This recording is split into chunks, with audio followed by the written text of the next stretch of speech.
টিয়কৰ বলমাটঙানীত ভয়ংকৰ পথ দুৰ্ঘটনা।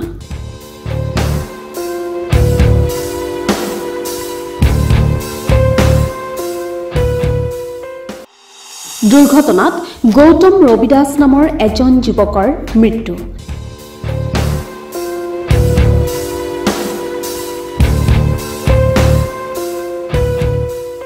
যুৱকজনে ঘৰলৈ মটৰ চাইকেলেৰে আহি থকা অৱস্থাত নিয়ন্ত্ৰণ হেৰুৱাই পথৰ কাষৰ গছত খুন্দা মাৰে। মৃত যুৱকজনৰ ঘৰ টিয়কৰ কাৱৈমাৰী কুমাৰভেটি গাঁৱত। আহত যুৱকজনক ততাতৈয়াকৈ টিয়ক FRU-লৈ অনা হয় যদিও চিকিৎসকে মৃত ঘোষণা কৰে। দুৰ্ঘটনাগ্ৰস্ত প্লেটিনা মটৰচাইকেলখনৰ নম্বৰ AS05R3744। আমি অতি মৰ্মাহত হৈছোঁ। আমাৰ গাঁৱৰ ২ নং কাৱৈমাৰী কুমাৰভেটি গাঁৱৰ সৰ্বৰহী ব্যক্তি তথা কুমাৰভেটি গাঁওৰক্ষী বাহিনীৰ এজন সক্ৰিয় সদস্য আজি আকস্মিকভাৱে এটা দুখজনক আমি খবৰ পাই অতি আমি নিৰমন হৈ পৰিছোঁ। আমি কুমাৰভেটি গাঁওবাসীয়ে তেখেতৰ নামটো গৌতম ৰবিদাস।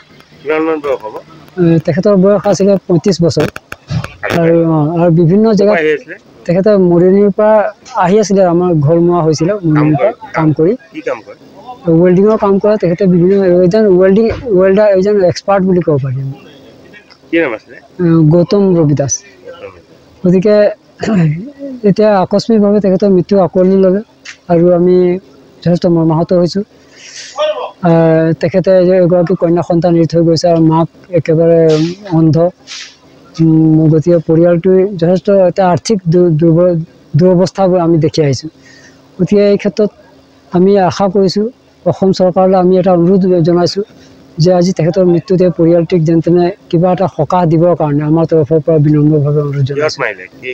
তেওঁ সেইফালৰ পৰা আহি থাকোঁতে মৰিয়নিৰ পৰা আহি থাকোঁতে গছত মাৰি তেখেতে মানে দুৰ্ঘটনাটো টেঙানী বুলি কৈছে। আমি টঙানী বলমা টঙানী।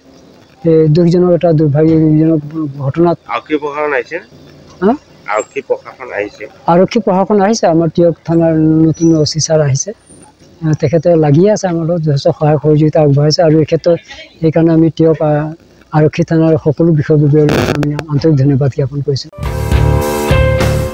পেছাত ৱেল্ডাৰ যুৱকজনে মৃত্যুৰ সময়ত এটি কন্যা সন্তান সহিতে পত্নী আৰু অন্যান্য পৰিয়ালবৰ্গত ইহ সংসাৰত এৰি থৈ যায়। টিয়কৰ পৰা বিৰাজ বৰা, এনালাইচিছ 24/7।